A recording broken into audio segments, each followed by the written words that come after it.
اکثر لوگ پیری فقیری کا مطلب یہ سمجھتے ہیں کہ جو ہمارے دنیا کے مسائل ہیں وہ ہمارے پیر صاحب کی دعا کی وجہ سے، ان کے کوئی عمل بتانے کی وجہ سے یا تعویذ دینے کی وجہ سے درست ہو جائیں گے، اس لیے کوئی اپنا پیر بنانا چاہیے۔ یہ ہرگز مقصد نہیں ہے۔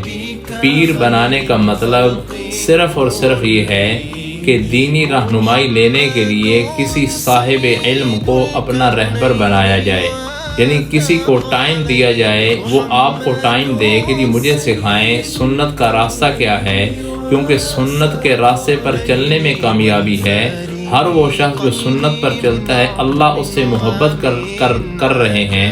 مجھے بھی سنت سیکھنی ہے، ظاہری طور پر بھی اور باطنی طور پر بھی، یہ مقصد ہوتا ہے۔ لیکن لوگ سمجھ لیتے ہیں کہ شاید کسی کو اپنا شیخ، اپنا پیر بنانے کا مقصد یہ ہوتا ہے کہ آپ مشکلات سے بچ جائیں گے، آپ کے کام وہ خود ہی درست کر لیں گے، آپ کے کام وہ کسی نہ کسی تجربہ کے ذریعے کوئی عمل بتائیں گے، کوئی وظیفہ بتائیں گے، کوئی تعویذ دے دیں گے تو آپ کے کام ہو جائیں گے۔ یہ طریقہ ہرگز نہیں، یہ مقصد ہرگز نہیں ہے۔